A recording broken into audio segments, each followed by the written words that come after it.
Olá, povo da Umbanda! Sejam bem-vindos a mais um episódio do Alma de Poeta. Estamos aqui iniciando mais uma semana de trabalho, mais uma semana de gravações, de estudo. E eu sou muito grato por ter recebido a inspiração de iniciar esse podcast, sabe? Porque eu sinto que eu estou sendo o maior beneficiado de tudo isso.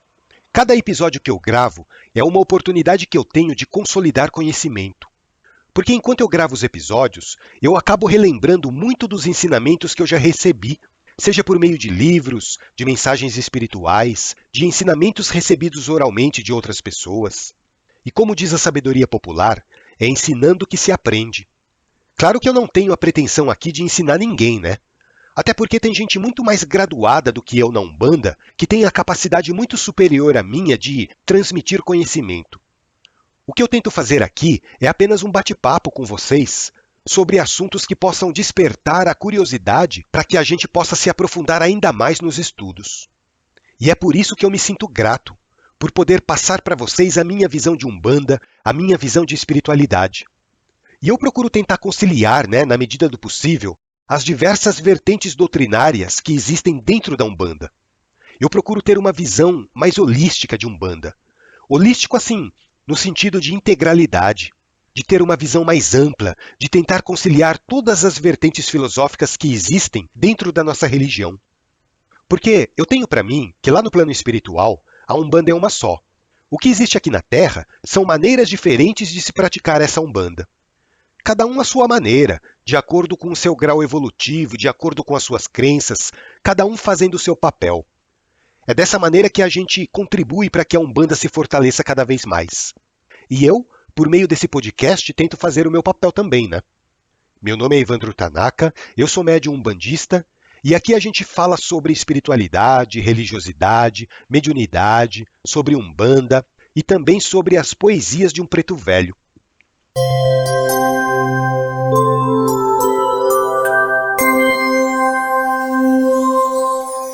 No episódio anterior, a gente estava falando sobre a influência de outras religiões nos rituais de Umbanda.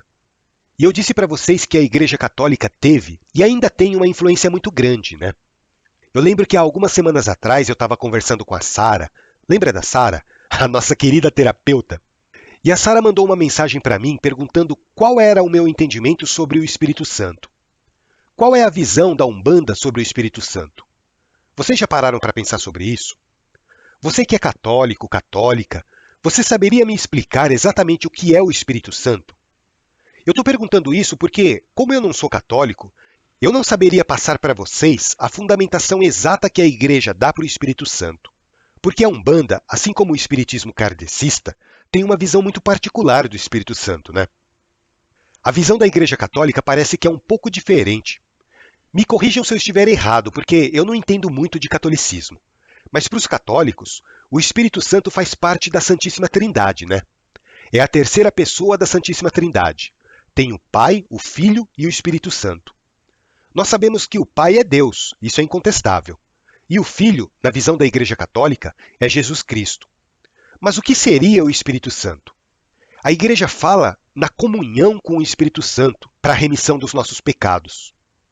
Ela fala que para entrar em contato com Cristo é preciso ter sido atraído pelo Espírito Santo. Que as pessoas que são portadoras do Espírito Santo são guiadas até Jesus. E Jesus as apresenta a Deus. A Igreja fala que não é possível chegar ao Pai se não for pelo Filho, e você só vai conhecer o Filho se for guiado pelo Espírito Santo. A Igreja Católica fala que o Espírito Santo é a primeira manifestação divina que desperta a nossa fé. Bom, esse é o entendimento da Igreja Católica sobre o Espírito Santo. Mas percebam que esse entendimento, pelo menos para mim, fica um tanto quanto nebuloso. Afinal de contas, o que é esse Espírito Santo? Será que o Espírito Santo é uma energia? É um atributo de Deus? É uma pessoa? É um espírito? Mas eu vou deixar em aberto aqui essa pergunta para que algum ouvinte aqui que entenda mais sobre catolicismo do que eu queira me esclarecer o que é o Espírito Santo para a Igreja Católica. Já o kardecismo tem uma visão um pouco mais palpável do Espírito Santo. Para os espíritas kardecistas, o Espírito Santo é o Consolador prometido de Jesus, o Paráclito. Vocês já ouviram falar nessa palavra?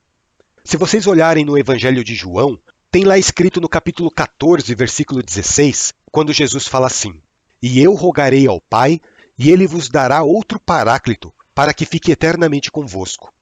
Essa palavra esquisita, paráclito, vem do grego, parakletos, e significa mediador, defensor, consolador.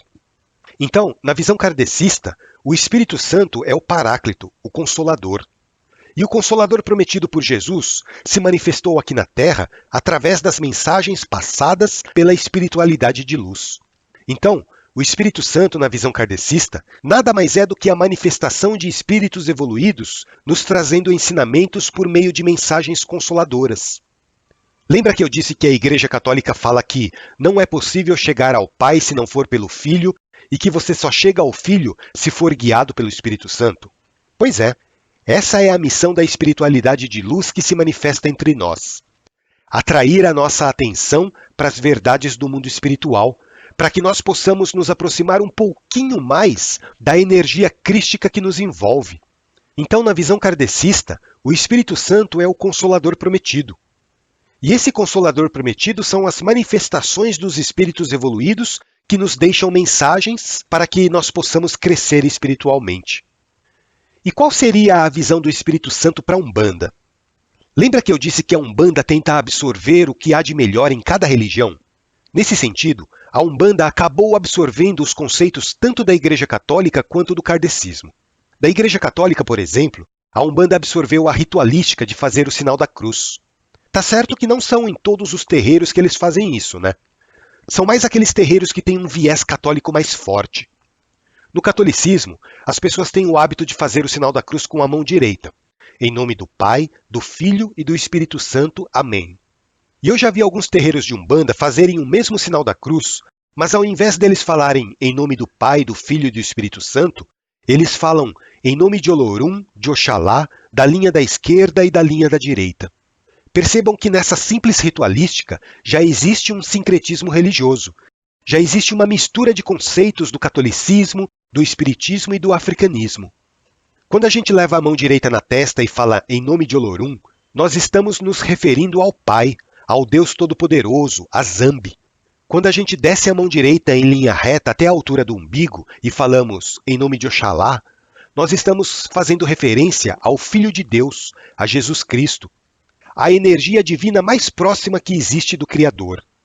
E quando nós cruzamos a mão na altura do peito da esquerda para a direita, nós estamos fazendo menção ao Espírito Santo, que a Umbanda também interpreta, assim como o kardecismo, como sendo a manifestação da espiritualidade que nos direciona para Deus. E na Umbanda, nós temos os espíritos que se manifestam na linha da esquerda e os espíritos que se manifestam na linha da direita, né? Então, para nós umbandistas, o Espírito Santo se manifesta pela união, pelo esforço dos espíritos que trabalham nesses dois polos, o polo positivo e o polo negativo. Vejam que a Umbanda assimilou o conceito kardecista de Espírito Santo, né? Para a Umbanda, o Espírito Santo também é o Consolador prometido de Jesus que se manifesta através da espiritualidade. Só que no caso da Umbanda, tem os espíritos que trabalham na linha da direita, pretos velhos, caboclos, crianças, e os espíritos que trabalham na linha da esquerda, Exus, Pombagiras, Exus Mirins e por aí vai. E tanto a linha da direita quanto a linha da esquerda se manifestam com a permissão de Deus. É o Espírito Santo guiando a atenção das pessoas para que elas possam despertar o seu lado espiritual, para que elas possam ser direcionadas para o caminho do nosso Pai Oxalá, permitindo que Ele nos mostre a verdadeira face de Olorum. E olha, eu vou confessar uma coisa para vocês. Vocês não são padres, mas eu vou deixar aqui a minha confissão. Antes do Pai Antônio me explicar essas coisas, eu tinha uma resistência muito grande de fazer o sinal da cruz, sabe? Na verdade, eu ainda tenho essa resistência. Não sei, eu acho que deve ser alguma coisa de vidas passadas, alguma rusga que eu tenho com a Igreja Católica, mas eu ainda não consegui identificar direito o que é. Eu lembro quando eu era mais jovem, eu tinha uma aversão muito grande pela ritualística católica. Eu me sentia incomodado.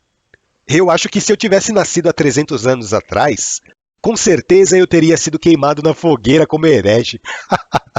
Vai saber, né? Vai saber se não foi isso que aconteceu. Vai saber se não é esse o desconforto que eu ainda tenho com a Igreja Católica. E eu estava pensando esses dias, até nesse ponto a Umbanda me ajudou. ela me ajudou a aceitar melhor o catolicismo. A Umbanda, através do seu sincretismo religioso, foi meio que acalmando dentro de mim todos aqueles sentimentos desencontrados que eu tinha com a Igreja Católica. Toda aquela minha revolta foi serenando. Eu comecei a pensar assim, bom, se a Umbanda aceitou o catolicismo como parte da sua ritualística, quem sou eu para não aceitar, não é verdade? E é assim que a Umbanda vai me modificando, vai fazendo eu me tornar cada dia melhor.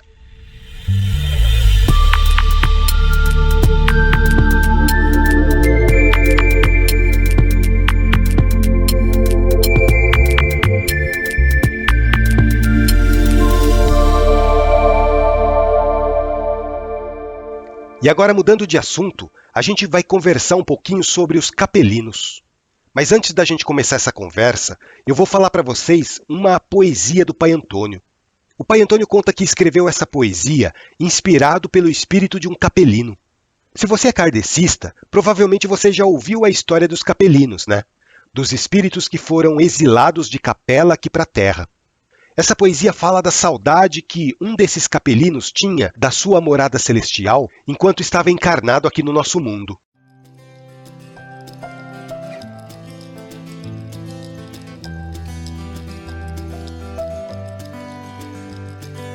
Ó estrela radiante, que brilha assim tão distante, enevoando os olhos meus, quando as lágrimas de saudade, perdidas na eternidade, procuram as mãos de Deus. Ó estrela radiante, tua beleza é um diamante a refletir mundos de luz. Locais de eterna bondade são fontes de felicidade que nossos destinos conduz. Ó estrela radiante, concede a esta alma errante a ventura de te conhecer. Nos teus reinos esplendorosos, em meio a corpos vaporosos, meu espírito quer viver. Ó estrela radiante, tu és a alegria constante que a humanidade chama de céu, morada de luz resplandecente, onde a alma volita contente e o conhecimento derruba o véu. Ó estrela radiante, meu coração pulsa incessante toda noite quando te vejo. Por ti eu sigo adiante, buscando em um mundo distante a felicidade que tanto almejo.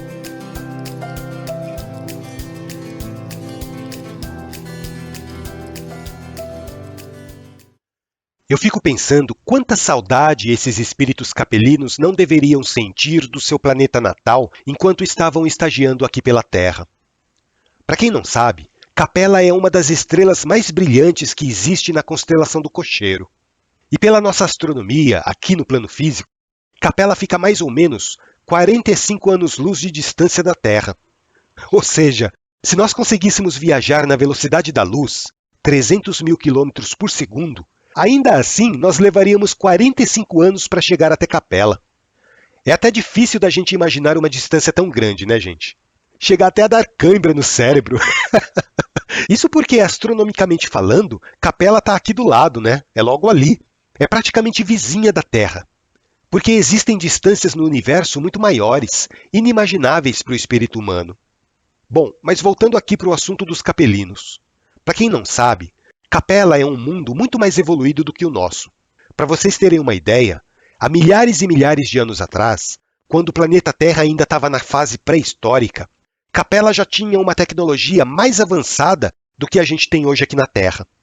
E naquela época, Capela estava passando por uma transição planetária, assim como a Terra está passando nos dias de hoje. Daí o que estava acontecendo? Muitos espíritos capelinos, por causa de um certo atraso moral, não estavam conseguindo acompanhar a evolução do seu planeta. Eles não estavam conseguindo se adaptar à evolução moral daquela sociedade. Eles estavam se tornando empecilhos para que aquele planeta evoluísse mais rapidamente. Daí o que aconteceu? Os dirigentes espirituais de Capela resolveram transferir uma grande quantidade daqueles espíritos para um planeta mais primitivo, que no caso foi o nosso, né? E dessa maneira, esses capelinos puderam não apenas lapidar as suas almas através de provas reencarnatórias duras aqui no nosso mundo, porque naquela época o planeta Terra ainda estava nos primórdios da evolução, como também esses capelinos tiveram a oportunidade, através do seu conhecimento avançado, de impulsionar o desenvolvimento da nossa humanidade, que ainda estava florescendo no planeta. Porque esses espíritos capelinos que vieram exilados para a Terra, apesar deles não terem uma evolução moral compatível com o planeta de onde vieram, eles possuíam uma inteligência e uma tecnologia muito mais avançada do que a nossa. E olha, a evolução tecnológica da humanidade terrestre deve muito a esses espíritos capelinos que foram degradados de um mundo muito mais evoluído do que o nosso. Todas as grandes civilizações que floresceram no passado na Terra foram comandadas, foram construídas por capelinos. A Suméria, a Babilônia, o Egito, todas as grandes obras arquitetônicas que resistiram ao tempo até hoje tiveram a participação de capelinos. É o caso, por exemplo, das pirâmides do Egito. Até hoje, a construção daquelas pirâmides desafia a nossa engenharia moderna. Ninguém sabe exatamente como que aquelas pedras foram sobrepostas umas às outras de uma maneira tão perfeita. E também as técnicas que eles usavam para embalsamar os faraós, por exemplo. Tudo isso é um grande mistério. Tudo isso era tecnologia capelina. Só que muito do conhecimento tecnológico dos capelinos acabou indo embora com eles, né? A espiritualidade nos fala que todos os capelinos que vieram aqui para a Terra já tiveram a permissão de voltar para o seu planeta de origem. Porque através das provas duras que eles enfrentaram aqui na Terra, eles acabaram se regenerando e acabaram conquistando o direito de voltar para o mundo de onde eles vieram. Olha só como é perfeita a bondade de Deus, né, gente?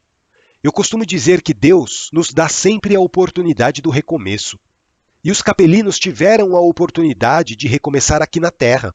A misericórdia de Deus é tão grande que permitiu que esses espíritos evoluíssem mais rapidamente por meio de provas difíceis aqui na Terra, ao mesmo tempo em que eles ajudaram a humanidade primitiva desse mundo a evoluir.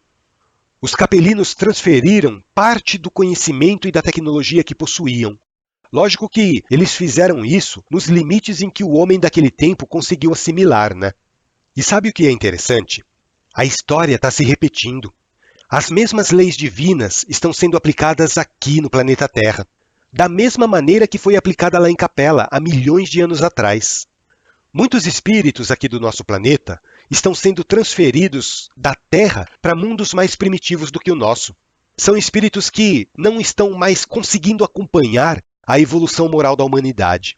E da mesma maneira que os capelinos ajudaram o nosso planeta a evoluir naquela época, esses espíritos aqui da Terra, ainda arraigados ao mal, ao egoísmo, vão acabar ajudando as humanidades mais primitivas desses planetas recém-nascidos. Essa é a bondade de Deus, a misericórdia e a justiça do nosso Pai Olorum. Então, gente, vocês gostam aqui da Terra? Querem continuar vivendo e reencarnando aqui no nosso planeta? Ou pelo menos ir para um mundo melhor que o nosso? Então façam por merecer. Porque se a gente não fizer da maneira certa, se a gente não se adaptar ao padrão moral evolutivo que o nosso mundo está impondo, com certeza nós seremos um dos desprivilegiados a conhecer mundos mais primitivos que o nosso, onde nós continuaremos a evoluir, mas essa evolução vai se dar pela dor.